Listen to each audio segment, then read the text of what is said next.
Bom dia aos irmãos, amém? Graças a Deus por mais um dia, que o Senhor nos concede. Hoje nós estaremos continuando a exposição da segunda epístola de Paulo à igreja de Corinto. Eu gostaria que os irmãos abrissem no capítulo de número 3, segundo aos Coríntios, o capítulo de número 3.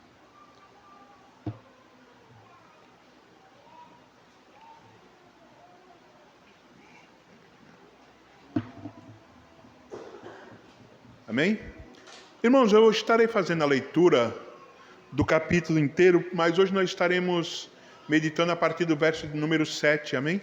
Nós estarei lendo todo o capítulo juntamente com a igreja, NVI, amém?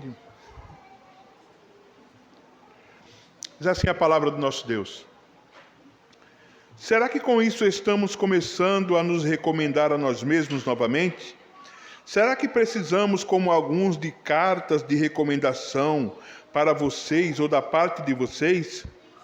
Vocês mesmos são a nossa carta, escrita em nosso coração, conhecida e lida por todos. Versículo 3. Vocês demonstram que são uma carta de Cristo, resultado do nosso ministério, escrita não com tinta, mas com o Espírito do Deus vivo, não em tábuas de pedras, mas em tábuas de corações humanos. Tal é a confiança que temos diante de Deus, que por meio de Cristo,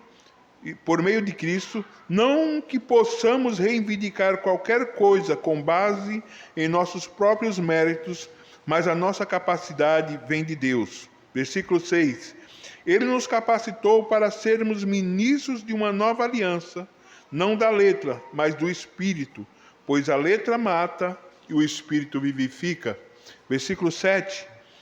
O ministério que trouxe a morte foi gravado com letras em pedras, mas esse ministério veio com tal glória que os israelitas não podiam fixar os olhos na face de Moisés por causa do resplendor do seu rosto, ainda que desvanecente. Não será o ministério do Espírito ainda mais glorioso? Se era glorioso o ministério que trouxe a condenação, quanto mais glorioso será o ministério que produz justificação. Pois o que outrora foi glorioso, agora não tem glória em comparação com a glória insuperável. E se o que estava se desvanecendo se manifestou com glória, quanto maior será a glória daquele que permanece. 12. Portanto, visto que temos tal esperança, mostramos muito mais confiança. Não somos como Moisés, que colocava um véu sobre a face para que os israelitas não contemplassem o resplendor que se desvanecia. Na verdade, a mente deles se fechou, pois até hoje o mesmo véu permanece quando é lida a antiga aliança. Não foi retirado, porque é somente em Cristo que ele é removido. De fato, até hoje, quando Moisés é lido, um véu cobre os seus corações.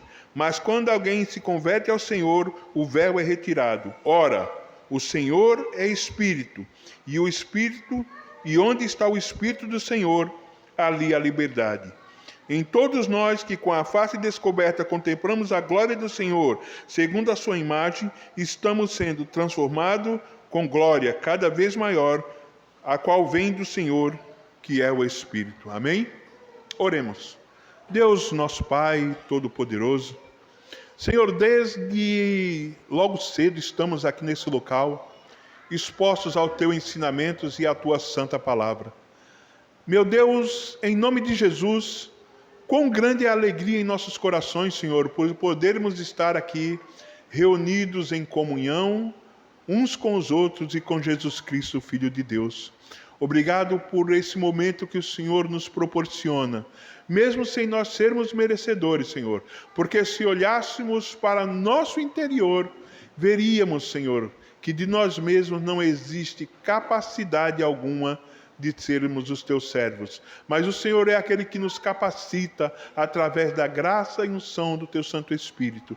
Em nome de Jesus, que a tua palavra nessa manhã venha falar aos corações da tua igreja, do teu povo, como tem falado ao meu, Senhor, na preparação desse sermão. Eu te agradeço em nome de Jesus. Peço a tua graça, Senhor, pela tua misericórdia sobre a minha vida, em nome de Jesus. Amém.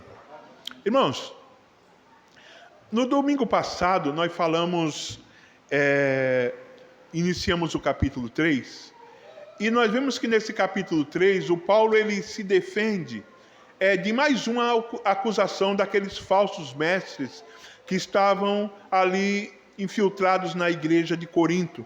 Qual era essa acusação? A acusação é que o apóstolo Paulo, ele não tinha carta de recomendação, né? Ele não tinha carta de recomendação para falar à igreja, né? E isso é uma cobrança que aqueles falsos mestres estavam fazendo. Mas o Paulo, ele chega, olha, vocês próprios são a nossa carta de recomendação. É mais ou menos assim, nós viemos, evangelizamos essa igreja, formamos a igreja, plantamos a igreja. Nós não temos carta de recomendação melhor do que vocês próprios que são membros da igreja. E o Paulo, então, ele começa a discorrer, né? E ele diz no versículo número 3, ele vai falar o seguinte, olha, vocês demonstram que são uma carta de Cristo, resultado do nosso ministério, escrita não com tinta, mas com o Espírito do Deus vivo, não em tábua de pedra, mas em tábua de corações humanos. Ou seja, vocês são a nossa carta, vocês são a demonstração do nosso ministério, né? E essa carta não é escrita com tinta como uma carta qualquer, mas é uma carta escrita não em tábua de pedras, mas em corações humanos. E versículo 4, ele vai dizer, olha, tal é a confiança que temos diante de Deus por meio de Cristo, não que possamos reivindicar qualquer coisa com base em nossos próprios méritos, mas a nossa capacidade vem de Deus. Ou seja, essa carta que nós escrevemos, que são vocês, né, nós não podemos reivindicar nada baseado em nossos próprios méritos, porque a nossa capacidade não vem de nós mesmos, mas vem de Deus, né? O trabalho que foi feito aqui na cidade de Corinto, com evangelização, com plantação de igreja, não está relacionado aos nossos próprios méritos, mas isso está relacionado, né, aos méritos de Deus. Foi Deus quem nos capacitou para fazer esse trabalho aqui, e essa obra hoje então está do jeito que está. E no versículo 6 ele vai dizer, olha, ele, quem? Deus, né, nos capacitou para sermos ministros de uma nova aliança, não da letra, ou seja, não da lei, né, mas do Espírito, pois a letra mata e o Espírito vivifica. E nós começamos a nossa exposição de hoje então aqui, né? O Paulo, no versículo 6, irmãos, nós vamos meditar a partir do 7, mas o Paulo diz, olha, que ele foi escolhido para ser ministro, né, para um novo ministério, para ser ministro de uma nova aliança. Só que essa aliança que ele foi escolhido para ser ministro, não é aquela aliança de Moisés, não é a antiga aliança, a aliança sinaítica. Ele foi escolhido então para ser ministro da aliança do Evangelho, ou seja, ministro da nova aliança. E ele diz, olha, porque a letra mata e o Espírito vivifica, né? Já começando por esse ponto, né, irmãos, muitas pessoas, talvez indoutas, talvez mal intencionadas, afirmam que não se deve fazer teologia, que não se deve estudar muito porque a letra mata. Irmãos, não tem nada a ver. Essa questão de a letra mata não tem nada a ver com o estudar, com fazer teologia, com fazer cursos. Não existe, não tem nada relacionado com isso. A questão de a letra mata, irmãos, está relacionado à lei de Deus. Por quê? Porque a lei ela não tinha poder para salvar. O que a lei fazia conosco era expor o nosso pecado, porque quando a lei dizia não cobiçarás, nós olhávamos para nós mesmos e nós vemos que nós cobiçamos. E a lei, quando ela diz, olha, não furtarás, não matarás, o que ela está fazendo com isso? Ela está mostrando para nós que nós não devemos furtar, não devemos matar, não devemos dar falsos testemunhos, não devemos tomar o nome santo do nosso Deus em vão. Então ela nos mostra o nosso pecado. E ao mesmo tempo que ela nos mostra, expõe o nosso pecado, ela expõe também a nossa incapacidade de cumprir a lei. É por isso que a letra mata. A letra mata porque ela expõe o nosso pecado, expõe a nossa incapacidade de cumprir a lei. Então, ela nos mostra o quê? Que nós estamos verdadeiramente mortos na presença de Deus. Mas, ao mesmo tempo, ele diz o quê? Que o Espírito vivifica. O Espírito vivifica, irmãos, porque o Espírito de Deus, então, habitados por Ele agora, nós conhecemos o nosso pecado que foi exposto pela lei, amém? Mas ao mesmo tempo agora, a habitação do Espírito de Deus, através do Evangelho, da aceitação do Evangelho de nosso Senhor Jesus Cristo, que nos chamou para a salvação, o Espírito de Deus agora em nós, o que é que Ele nos capacita? Ele nos capacita a viver a vontade de Deus. Então, a letra ou a lei mata, mas o Espírito, Ele vivifica. Porque o Espírito de Deus que está em você, Ele te capacita a viver a perfeita, boa e perfeita vontade de Deus. Ele te capacita então agora a viver isso. A lei não. A lei ela só expunha e ela demonstrava a tua incapacidade, a minha incapacidade de viver a vontade de Deus. Amém?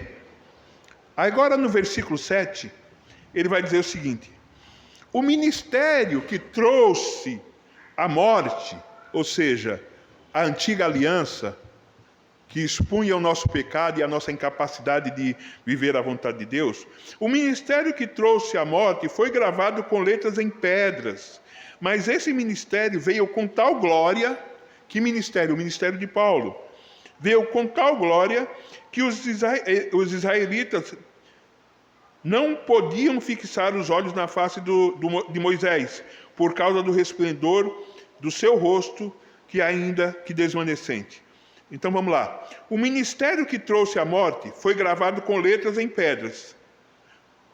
Mas esse ministério, o ministério que foi gravado com letras em pedras, veio com tal glória que os israelitas não podiam fixar os olhos na face de Moisés por causa do resplendor do seu rosto, ainda que desvanecente. Ou seja, o ministério que foi dado, aquele ministério que trouxe a morte, aquele ministério que era incapaz de salvar, mesmo sendo o ministério que trazia a morte e era incapaz de salvar, esse ministério veio com glória.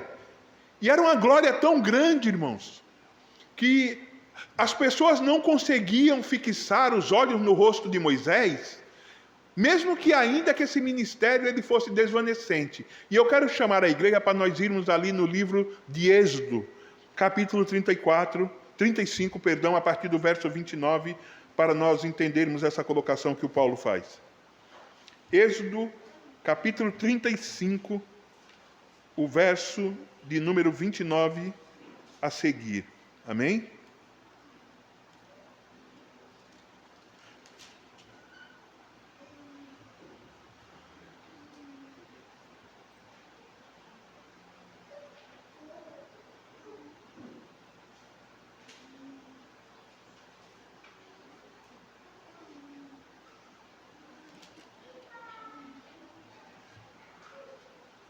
Irmãos, me perdoem, é o verso, capítulo 34, tá? Eu chamei os irmãos para o capítulo errado, não é o 35, é o capítulo 34. Na hora de fazer a anotação aqui, eu anotei errado. Capítulo 34, a partir do verso 29. Entenda o que a palavra vai dizer, irmão. Ao descer do monte Sinai, com as 2 tábuas da aliança nas mãos, Moisés não sabia que o seu rosto resplandecia por ter conversado com o Senhor. Quando Arão e todos os israelitas viram Moisés com seus rostos resplandecentes, tiveram medo de se aproximar dele. Ele, porém, chamou Arão e os líderes da comunidade atenderam a Moisés e Moisés falou com eles. Depois de todos os israelitas se aproximaram e ele lhes transmitiu os mandamentos que o Senhor lhe tinha dado no monte Sinai. Quando acabou de falar com eles, cobriu o rosto com um véu, mas toda vez que entrava para estar na presença do Senhor e falar com ele, tirava o véu até sair até sair.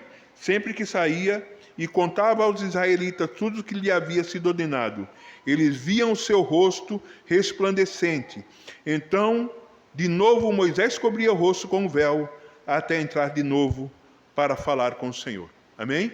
Moisés desce do Monte Sinai, ele falou com Deus, recebeu as tábuas de Deus, acredito que os irmãos conhecem a passagem. Quando ele desce ali do Monte Sinai com as tábuas na mão, quando o povo vê ele, ele está com seu rosto resplandecente. Tá? O povo se assustou. Mas Moisés manda convocar ali alguns para falar com ele. Ele fala com o povo, fala o que Deus falou para o povo. Mas toda vez que Moisés termina de falar com o povo, o que ele faz? Ele coloca o véu no rosto. E quando ele vai entrar para falar com Deus na tenda, o que ele faz? Ele descobre o seu rosto para falar com Deus. Ele não fala com Deus de rosto coberto. Guarde isso em nome do Senhor. Amém? Vamos voltar para a exposição lá em Coríntios. Então, esse ministério, então, como a palavra de Deus diz, que era o ministério da morte, né? Que mostrava os nossos pecados e nossa incapacidade de servir a Deus. Ele foi, então, como a palavra do Senhor diz aqui no verso de número 7, esse ministério veio com tal glória que os israelitas não podiam fixar os olhos na face de Moisés por causa do resplendor, ainda que desvanecente. O que é uma coisa desvanecente? É aquilo que vai diminuindo, perdendo o seu brilho, vai se apagando. Então, olha essa palavra. Aquele brilho no rosto de Moisés era um brilho desvanecente, que ia perdendo a sua força, que ia se apagando, que ia se dissipando. Versículo de número 8. O apóstolo faz uma pergunta: não será o ministério do Espírito muito mais glorioso? Ou seja, se o ministério que trouxe a morte era glorioso, será que o ministério que agora traz vida, o ministério do Espírito, não será mais glorioso do que aquele ministério que trazia morte? Será que então, que o ministério que trazia morte seria mais glorioso do que aquele que trazia vida? Versículo de número 9. Se era glorioso o ministério que trouxe a condenação, porque aquele primeiro ministério, o que ele fazia? Ele te condenava. Por que ele te condenava? Porque ele expunha o teu pecado, ele te mostrava o teu pecado, e ele te mostrava a incapacidade de seguir a lei de Deus. E se você é cheio de pecado e não consegue cumprir a lei de Deus, o que acontece contigo? Você é condenado. Então, se era glorioso o ministério que trouxe condenação, quanto mais glorioso será o ministério que produz justificação. Porque agora esse novo ministério, essa nova aliança, ela produz justificação, irmão. Ela te torna justo. Não pela tua capacidade de cumprir a lei. Não porque você não tenha pecado. Porque esse ministério da justificação é baseado em quê? Na morte de Cristo Jesus, o nosso Senhor, que morreu para a nossa justificação. Então, será que esse ministério não é maior do que o ministério que produzia a condenação? Versículo 10. Pois o que outrora foi glorioso, agora não tem glória, em comparação com a glória superável. Porque aquele ministério lá, o primeiro, a aliança sinaítica, ele foi glorioso. Hoje, não tem glória em comparação, entenda bem. Não é que é um ministério invalidado, mas não tem glória comparado, em comparação com essa glória insuperável. Ninguém, nada, irmãos. Sacrifício nenhum. Nada do que foi feito como sombra lá no Antigo Testamento supera a glória dessa nova aliança. Nada nenhum sacrifício que foi feito lá. Nada do que foi feito durante a história supera a glória da nova aliança que é baseada no sacrifício de Jesus Cristo. Nada.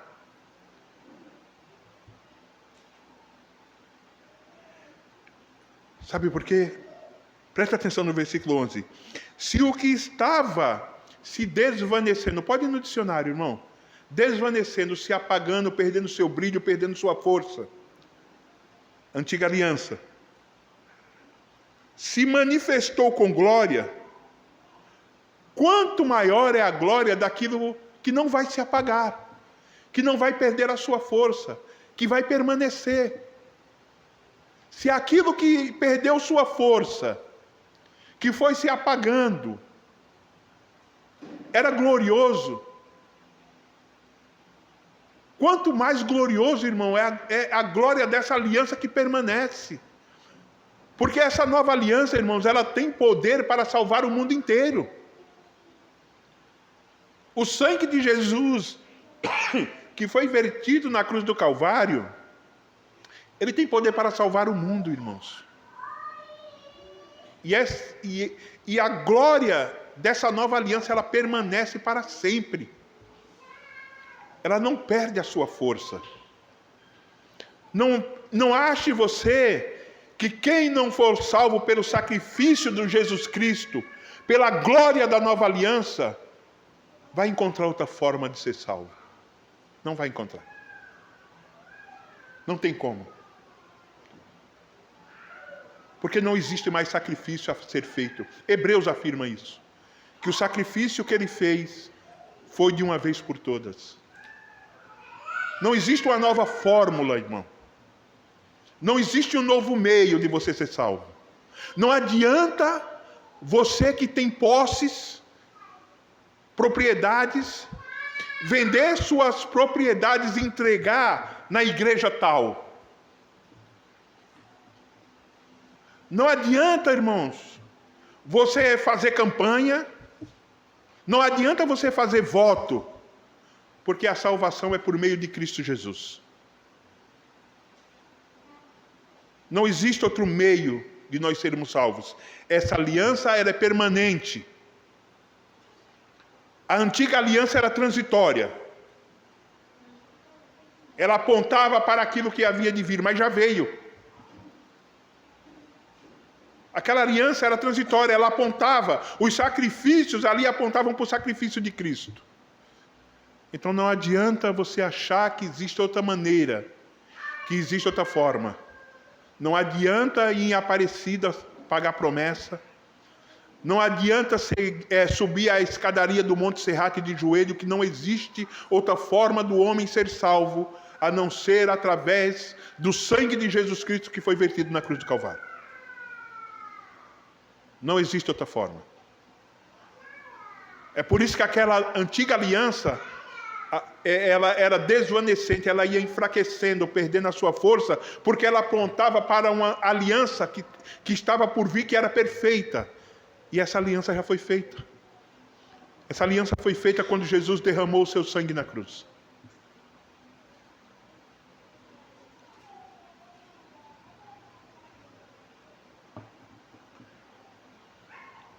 Versículo de número 12. Portanto, esse portanto está relacionado a tudo que foi falado até agora, tá, irmãos? Visto que temos tal esperança, mostramos confiança.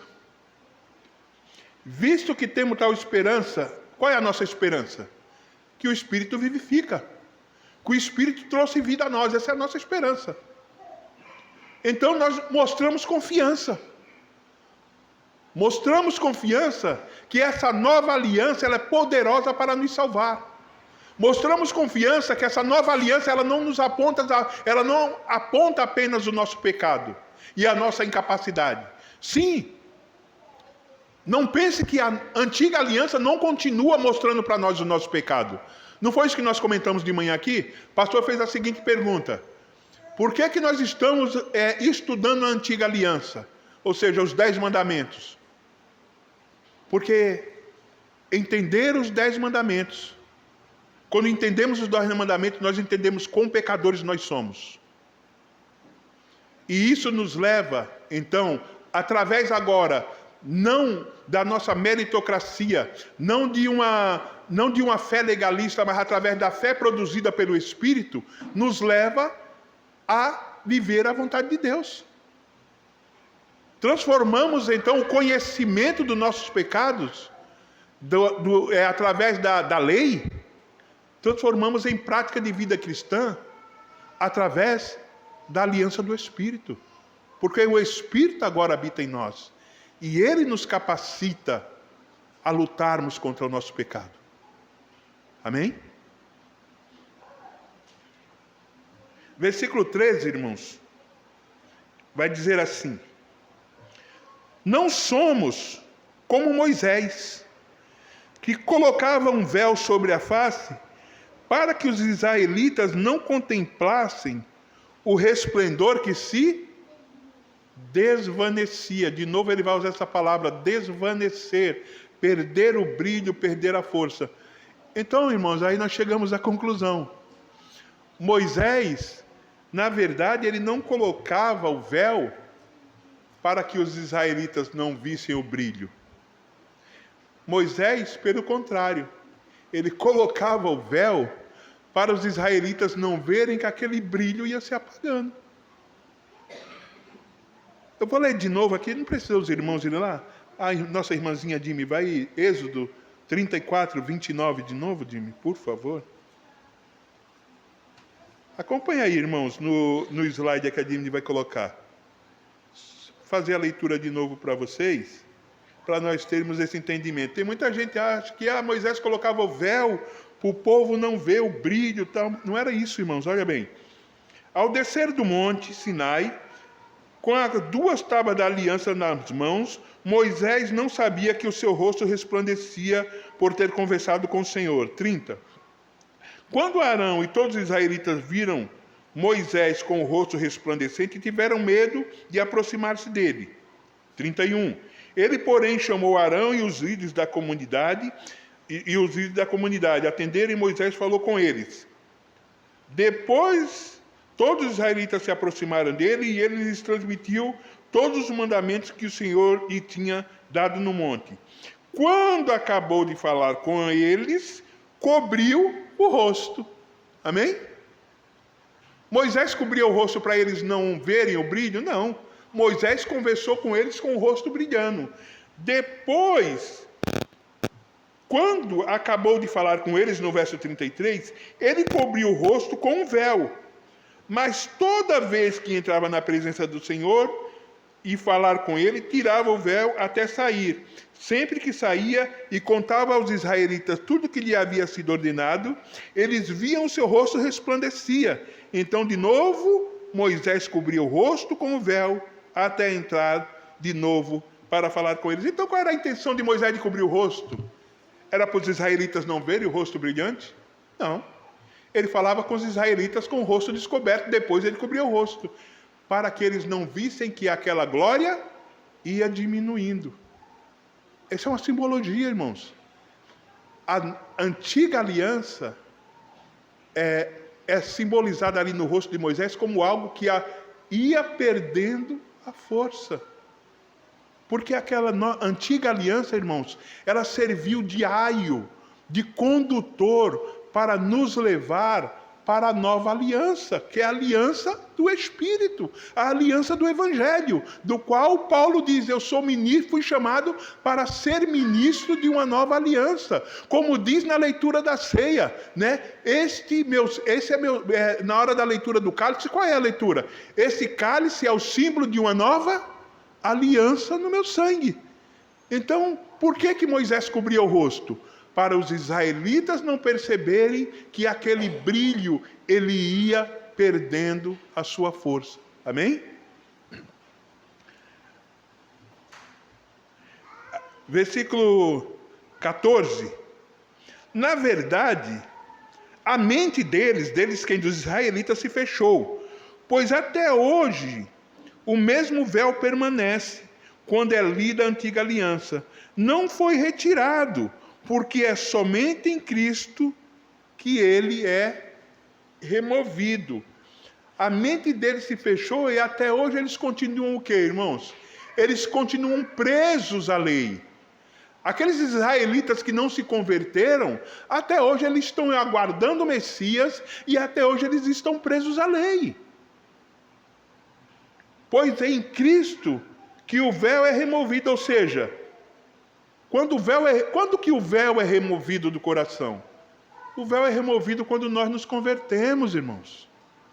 Quando nós conhecemos Jesus, quando nós nos convertemos através da pregação do Evangelho, esse véu é removido. Mas aqueles israelitas que até hoje não se converteram a Cristo, que continuam esperando o Messias que já veio há mais de 2000 anos atrás, e até hoje tem israelita esperando a vinda de Cristo, eles ainda estão sob o peso da lei. Aquele véu ainda está posto sobre eles. Porque, como Paulo diz, é só em Cristo que o véu é removido.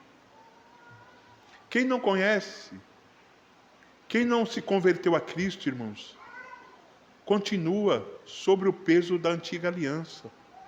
Uma aliança que expõe o pecado, mostra a incapacidade, mas não tem poder para salvar o homem. Porque é somente em Cristo que esse véu é removido. O véu, como diz no versículo 5, não está mais sobre o rosto de Moisés.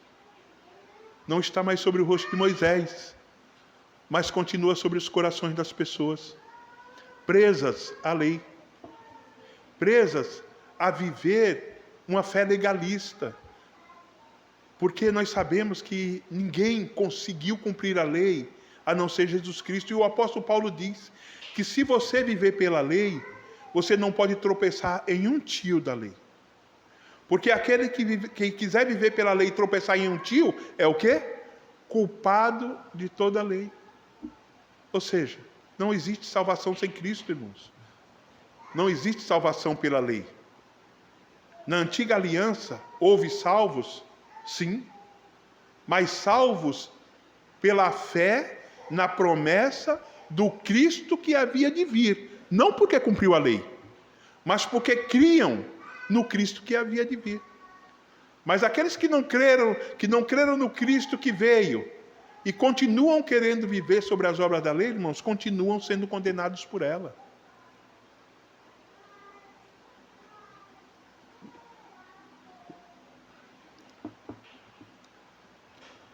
Versículo 15, como eu já li, de fato, até o dia de hoje, quando Moisés é lido, um véu cobre os seus rostos. Mas quando alguém se converte ao Senhor, o véu é retirado. Quando alguém se converte ao Senhor, o peso da lei é tirado de cima dessa pessoa. Quando alguém se converte, é liberto da maldição da lei.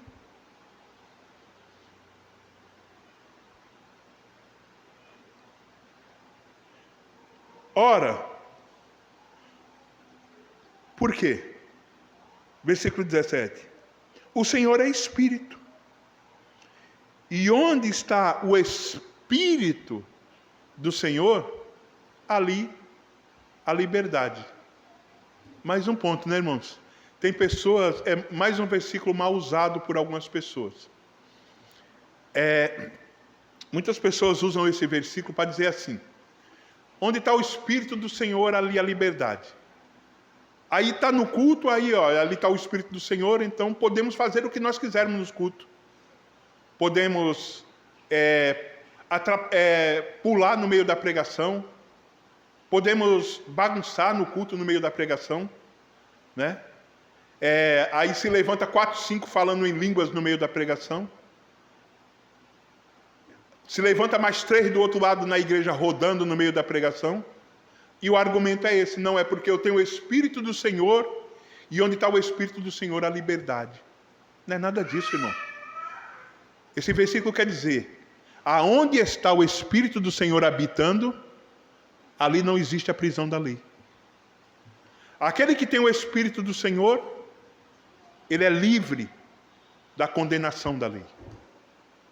Então, aonde está o Espírito do Senhor, aí a liberdade. O Espírito do Senhor habita em você, então você está livre da condenação da lei. Porque a letra mata, mas o Espírito vivifica. Essa questão de onde está o Espírito de Deus, a liberdade, não é liberdade para bagunçar o culto. Não é liberdade para dar pirueta no culto. Onde está o Espírito do Senhor, a liberdade está dizendo o seguinte: se o Espírito de Deus está em você, você que é habitado pelo Espírito de Deus, você está livre da condenação da lei. A condenação da lei não pesa sobre você.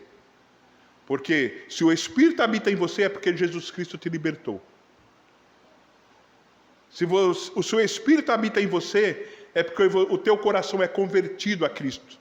Porque o Espírito de Deus, ele só habita naqueles que foram convertidos por Cristo através da pregação do Evangelho.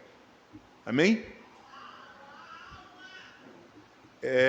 Essa questão de não ter o Espírito de Deus, quando nós falamos para algumas pessoas que não experimentaram a conversão, a pessoa fica ofendida, né? Quer dizer então que o Espírito de Deus só está nos crentes? Sim. O Espírito de Deus só habita, irmãos. Só habita naqueles que são novas criaturas em Cristo Jesus. Não adianta a pessoa querer viver desfrutando dos seus pecados, se lambuzando na lama como a porca lavada, né, que a gente falou uma vez aqui, e achar que o Espírito de Deus está habitando dentro dela. Não estou dizendo, irmãos, que você e eu não tenhamos pecado. Nós estamos falando que o Espírito de Deus não habita nenhuma pessoa que vive na prática do pecado. O Espírito de Deus, ele habita sim, né? Lá na frente nós vamos ver o apóstolo Paulo falando sobre tesouros em vasos de barro. Mas não que o Espírito de Deus habite na vida de uma pessoa que verdadeiramente não se converteu a Jesus Cristo. E para finalizar, ele vai dizer no versículo 18: todos nós que com face descobertas contemplamos a glória do Senhor, com face descoberta, sem véu, sem o peso da lei, contemplamos a glória do Senhor, segundo a sua imagem, estamos então, o que está acontecendo conosco? Estamos sendo transformados de glória com glória, cada vez maior, a qual vem de quem? Da minha própria capacidade? Não. Vem do Senhor, que é Espírito. Isso é o que, irmãos? Vida de santificação. Todos nós que com face descoberta, sem o peso da lei em cima de nós, contemplamos a glória do Senhor, segundo a sua imagem, estamos sendo transformados com glória, cada vez maior, a qual vem do Senhor, que é Espírito. Então nós não somos transformados pela obediência da lei, mas nós somos transformados, segundo a sua imagem, estamos sendo transformados com glória cada vez maior, a qual vem do Senhor, que é Espírito. Então quem é que a cada dia transforma a nossa vida, que a cada dia nos capacita a viver uma vida de santificação? É o Espírito do Senhor que habita em nós. Então é o Espírito do Senhor que habita em você e em mim, que a cada dia nos capacita a vivermos uma vida de santificação. Não é por obediência legalista à lei, mas é o Espírito do Senhor que habita em nós, que nos dá essa capacidade de vivermos uma vida para a glória de Deus, vivermos uma vida em santificação, crescermos em santificação para a glória de Deus. Amém? E eu quero deixar apenas uma aplicação para essa mensagem dessa manhã. Eu gostaria de convidar você para abrir em Romanos capítulo de número 8.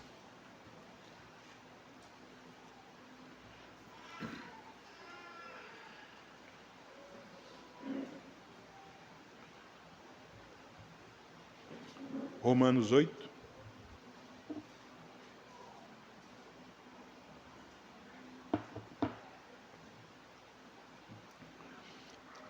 Texto bem conhecido, mas gostaria de ler juntamente com os irmãos. A palavra do Senhor diz assim: essa é a aplicação aos nossos corações para essa palavra de hoje.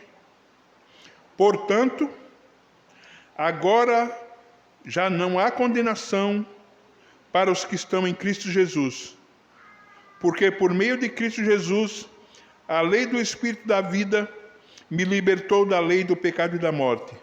Porque tudo aquilo que a lei fora incapaz de fazer, por estar enfraquecida pela carne, Deus o fez, enviando o seu próprio Filho à semelhança do homem pecador, como oferta pelo pecado.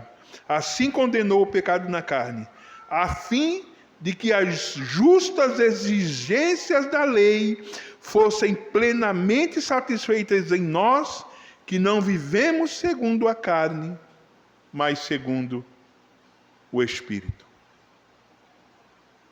Portanto, já não há condenação para os que não andam segundo a carne, mas andam segundo o Espírito.